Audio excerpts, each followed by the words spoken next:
21 साल के लड़के को 45 साल की तलाकशुदा महिला के साथ संबंध बनाने की ऐसी लत लग जाती है कि वो उस महिला के लिए पागल हो जाता है और उसके प्यार में अंधा होकर वो एक महज 16 साल की नाबालिग और बेहद खूबसूरत लड़की का कत्ल कर देता है। कत्ल करने के बाद वो उसकी लाश को एक सूटकेस में बंद करता है, बाइक पर रस्सी से बांधकर जंगलों में ले जाता है और वहां पेट्रोल डालकर आग लगाकर उस लाश को ठिकाने लगा देता है। पूरा मामला जब आप शुरुआत से सुनेंगे तो आपके पैरों तले जमीन खिसक जाएगी, क्योंकि 21 साल के लड़के ने क्यों हत्या की और अपनी 45 साल की प्रेमिका के लिए उसने उस मासूम लड़की को मौत के घाट क्यों उतारा। यह पूरी कहानी बेहद ज्यादा चौंकाने वाली है और जब यह आपके समझ में आएगी तो शुरुआत से ही आएगी। तो चलते हैं और जो आज की खौफनाक घटना है उसको शुरुआत से जानते हैं आखिर तक। तो दोस्तों, मेरा नाम संगीता देवी है और आप देख रहे हैं श्रावस्ती क्राइम न्यूज। उम्मीद है कि आप सब अच्छे होंगे, सुरक्षित होंगे। आज की जो घटना है वो पंजाब के नवांशहर की है और वहीं पर रहने वाली मंजीत कौर, जिनकी उम्र लगभग 45 से 47 साल थी, जो अपनी बेटी के साथ रहती थी। उनकी बेटी की उम्र लगभग 16 से 17 साल की थी। 29 मई की बात है कि मंजीत कौर घर से निकलती हैं और कुछ सामान लेने के लिए बाजार जाती हैं। सामान लेकर जब बाजार से वह लौट कर वापस आती हैं, तो घर पर देखती हैं कि उनकी बेटी घर से गायब है। घर पर बेटी नहीं है। वह बेटी के नंबर पर फोन करती हैं, लेकिन बेटी का फोन घर पर ही रखा हुआ मिलता है। वह बहुत परेशान हो जाती हैं और सोचती हैं कि शायद बेटी कहीं पास के बाजार वगैरह चली गई होगी। लेकिन वो बेटी तो हमेशा अपना फोन साथ लेकर जाती थी, आज फोन छोड़कर कैसे चली गई, ये सोचकर माँ को गहरी फिक्र होने लगती है। माँ 1-2 घंटे इंतजार करती हैं, लेकिन जब बेटी नहीं आती तो वो घर से बाहर निकलती हैं और अड़ोस पड़ोस के लोगों से, तमाम राहगीरों से पूछती हैं, उसकी सहेलियों के घर पर जाती हैं और सबसे पूछताछ करती हैं कि क्या उनकी बेटी उनके यहाँ पर आई थी। लेकिन बेटी का कहीं भी कुछ पता नहीं चलता और धीरे धीरे रात हो जाती है। जब माँ को लगता है कि कुछ ना कुछ गड़बड़ जरूर है, क्योंकि बेटी इस तरह बिना बताए कहीं नहीं जा सकती, तो वह घबराकर थाने में पहुंचती हैं। थाने में जाकर वह अपनी बेटी की गुमशुदगी की रिपोर्ट दर्ज करवाती हैं और पुलिस को बताती हैं कि बेटी घर पर ही थी और उसके बाद अचानक से गायब है। बेटी की उम्र भी बहुत कम है। जब पुलिस को यह बात पता चलती है तो लड़की के नाबालिग होने की वजह से पुलिस आनन फानन में एक्शन में आती है। पुलिस की टीम फौरन रात को ही मंजीत कौर के घर पहुंचती है और जांच पड़ताल चालू करती है। पुलिस सबसे पहले मोहल्ले में लगे सीसीटीवी कैमरों को चेक करती है, ताकि उसमें घर से जाते हुए दिख सके कि बेटी आखिर कहां पर गई है। जब पुलिस सीसीटीवी कैमरों की रिकॉर्डिंग देखती है तो उसमें एक बेहद चौंकाने वाली चीज दिखती है। रिकॉर्डिंग में दिखता है कि लड़की तो घर से बाहर निकलकर कहीं नहीं गई, लेकिन घर के अंदर एक लड़का बाइक से आता है। वो बाइक से उतरकर घर के अंदर चला जाता है और लगभग 10 से 15 मिनट के बाद जब वह घर से बाहर आता है तो वह अपने साथ एक बड़ा सा सूटकेस लेकर बाहर आता है। वो सूटकेस काफी बड़ा था और उस सूटकेस को वो अपनी बाइक के पीछे रखता है, रस्सी से अच्छी तरह बांधता है और बाइक लेकर वहां से निकल जाता है। अब पुलिस के सामने दूसरी सबसे बड़ी चीज यह थी कि घर से बेटी बाहर पैदल नहीं निकली थी। मतलब जो लड़का अब बाहर निकला था सूटकेस लेकर, लड़की यकीनन उसी सूटकेस के अंदर थी। अब सीधी सी बात थी कि सूटकेस के अंदर जिंदा लड़की तो बंद होकर नहीं जाएगी, उसने जरूर घर के अंदर लड़की की बेरहमी से हत्या की होगी और लाश को छुपाने के लिए सूटकेस में रखकर ले गया है। पुलिस जब मंजीत कौर को यह सीसीटीवी रिकॉर्डिंग दिखाकर पूछती है कि आखिर यह कौन लड़का है जो तुम्हारे घर में घुसा था, तो मंजीत कौर फुटेज देखते ही बोलती हैं कि ये तो गुरविंदर है, इसकी उम्र 21 साल है और इसका हमारे घर पर हमेशा आना जाना रहता है। गुरविंदर मेरा बहुत अच्छा दोस्त है, बिल्कुल खास है और ये तो मेरे घर के सदस्य जैसा इंसान है। ये भला ऐसा खौफनाक कदम कैसे उठा सकता है। पुलिस बिना एक पल गंवाए फौरन अपनी टीम के साथ निकलती है और इस आरोपी गुरविंदर को उसके ठिकाने से गिरफ्तार कर लेती है। गुरविंदर को गिरफ्तार करने के बाद जब पुलिस उससे कड़ाई से पूछताछ करती है कि तुम मंजीत कौर की बेटी को सूटकेस में बंद कर ले गया था, कहाँ है वो बेटी, तो ये जो गुरविंदर था यह ठंडे दिमाग से बोलता है कि साहब उसको तो हमने बिल्कुल खत्म कर दिया है, वो तो अब राख बन चुकी है, अब उसे ढूंढने का कोई फायदा नहीं है। पुलिस हैरान होकर बोलती है कि तुमने उसे कहां राख बना दिया।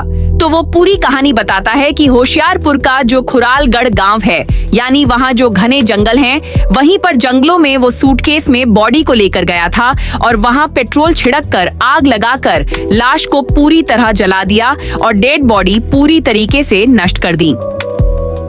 पुलिस की टीम आरोपी को साथ लेकर फौरन खुरालगढ़ के जंगलों में पहुंचती है और वहां से जो भी अजला थोड़ा बहुत शव मिलता है, पुलिस उस शव को कब्जे में लेकर पोस्टमार्टम के लिए भेज देती है। अब पुलिस के सामने सबसे बड़ा और अहम सवाल यह था कि आखिर गुरविंदर ने मंजीत कौर की इस बेकसूर बेटी की क्यों हत्या की, क्योंकि बेटी की उम्र महज 16 से 17 साल थी और बेटी बेहद ज्यादा खूबसूरत थी।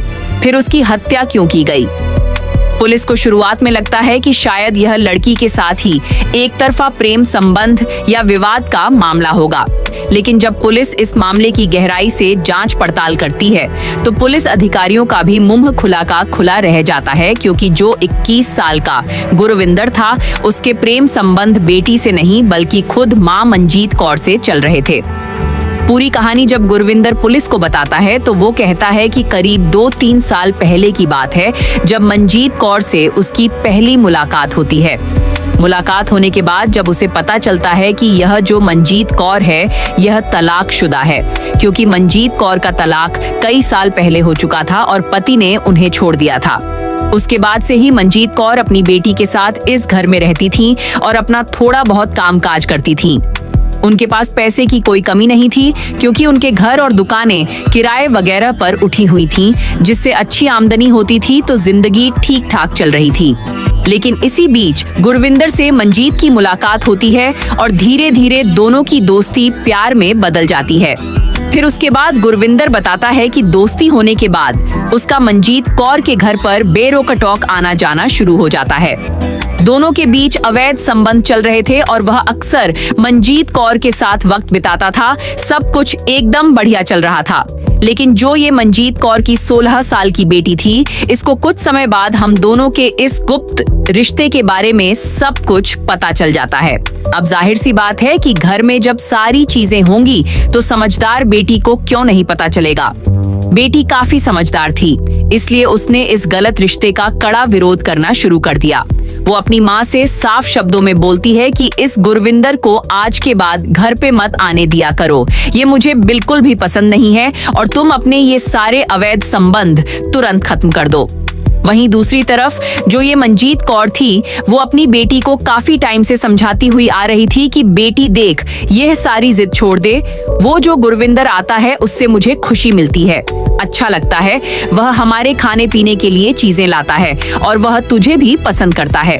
मंजीत कौर इस 21 साल के गुरविंदर से शादी करना चाहती थी और गुरविंदर भी मंजीत कौर ही के साथ रहना चाहता था, यानी दोनों एक दूसरे के प्यार में अंधे हो चुके थे। गुरविंदर पुलिस को बताता है कि बेटी के विरोध की वजह से उसे बहुत ज्यादा टेंशन होने लगी थी। टेंशन इस बात की होने लगी थी कि जो मंजीत कौर की बेटी है, यह अगर अपने रिश्तेदारों में या समाज में यह बात बता देगी तो उनका भंडा फूट जाएगा और चारों तरफ यह खबर फैल जाएगी। फिर समाज के डर से एक दूसरे से मिलना जुलना हमेशा के लिए बंद हो जाएगा और ना जाने क्या अंजाम हो, बदनामी भी बहुत ज्यादा होगी।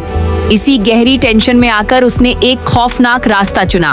उसने मंजीत कौर की बेटी को बहुत समझाने की कोशिश की थी, लेकिन वो अपनी माँ की इस हरकत को सहने के लिए तैयार नहीं थी और न ही मानी।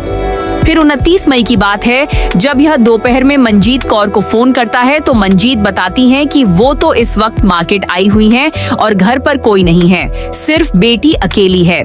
बस इसी बीच गुरविंदर अपनी बाइक लेकर सीधे मंजीत कौर के घर पहुंच जाता है। गुरविंदर का उस घर में इतना आना जाना था कि उसे घर की हर एक चीज पता थी कि सूटकेस कहां पर रखा है और सामान कहां रहता है। उसने सब कुछ पहले से ही सोच लिया था। घर पर पहुंचने के बाद वो सीधा कमरे में जाता है और उस मासूम बेटी की गला दबाकर बेरहमी से हत्या कर देता है।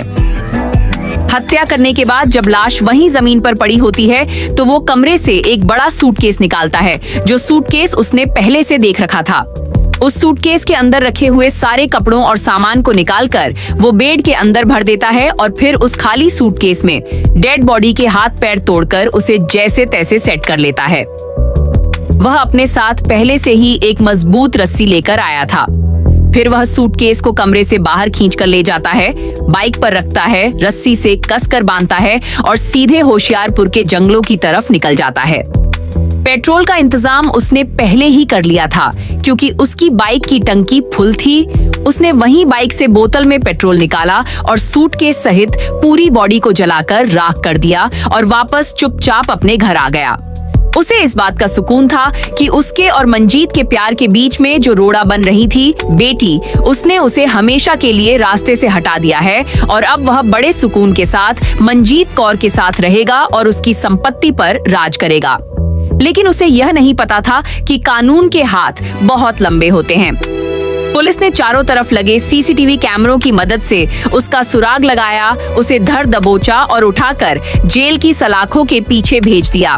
वहीं दूसरी तरफ पुलिस अब इस बात की भी गहराई से छानबीन करने में लगी हुई है कि कहीं मां मंजीत कौर भी इस पूरी कत्ल की प्लानिंग में शामिल तो नहीं थी। क्या मंजीत कौर ने ही अपने इस जवान प्रेमी से बोला था कि वो उसकी बेटी का कत्ल कर दे, या फिर सिर्फ प्रेमी ने जानबूझकर अपनी मर्जी से बिना मंजीत कौर को बताए इस खौफनाक वारदात को अंजाम दिया। फिलहाल मंजीत कौर का अपनी जवान बेटी की मौत पर रोते रोते बुरा हाल है। अब आप इस पूरी दिल दिला देने वाली घटना पर क्या बोलना चाहेंगे? क्या एक माँ अपने प्रेमी के लिए अपनी ही कोख से जन्मी बेटी की कत्ल की प्लानिंग में शामिल हो सकती है या नहीं? लेकिन इन दोनों की इस अंधी प्रेम कहानी के बीच में बेचारी वो मासूम बेटी जो समाज की नजरों में अपनी माँ को गलत होने से रोक रही थी, विरोध कर रही थी, उसे जरा भी अंदाजा नहीं था कि सही का साथ देने की उसे इतनी खौफनाक सजा मिलेगी और उसकी जान चली जाएगी। इन सारी आपराधिक घटनाओं से हमें समाज में यह सीखने को मिलता है कि आज के समय में कभी भी हमारे साथ कुछ भी हो सकता है। अगर हम किसी गलत काम के खिलाफ या किसी अपराधी प्रवृत्ति के इंसान के खिलाफ खड़े हुए हैं तो हमारी जान को आज के टाइम में बहुत बड़ा खतरा है। इसलिए बहुत सोच समझकर और अपनी सुरक्षा को ध्यान में रखकर ही किसी के भी खिलाफ आवाज उठाएं। वरना सबसे अच्छा ये है कि दुनिया में कुछ भी गलत हो रहा हो, आप अपनी सुरक्षा को पहले देखें। आपका कितना भी खास हो, भाई हो, बहन हो या कोई भी हो, अगर वो गलत रास्ते पर चल रहा है और समझाने से नहीं मान रहा तो ज्यादा सीधे टकराव में ना जाएं, क्योंकि क्या पता सामने वाला किस हद तक गिर जाए और आप इस दुनिया से ही चले जाएं। जब आप ही सुरक्षित नहीं रहेंगे तो दुनिया का क्या होगा? इसलिए खुद को सुरक्षित रखें, सावधान रखें और ऐसे दरिंदों से खुद को बचाए हुए रखें। आप इस पूरी दर्दनाक घटना पर और पुलिस की इस कार्रवाई पर क्या बोलना चाहेंगे? कमेंट बॉक्स में अपनी राय जरूर बताइएगा। दोस्तों, अगर आपको श्रावस्ती क्राइम न्यूज की यह कवरेज पसंद आई हो तो हमारे इस YouTube चैनल को सब्सक्राइब करना ना भूलें, वीडियो को लाइक करें और अपने दोस्तों और ग्रुप्स में इसे ज्यादा से ज्यादा शेयर करें। और अगर आप यह वीडियो हमारे फेसबुक पेज पर देख रहे हैं तो श्रावस्ती क्राइम न्यूज पेज को फॉलो करना बिल्कुल ना भूलें, ताकि देश और समाज की हर छोटी बड़ी क्राइम अपडेट आप तक पहुंचती रहे। मिलते हैं किसी और वीडियो में, तब तक के लिए अपना ख्याल रखें, सुरक्षित रहें, सावधान रहें। धन्यवाद।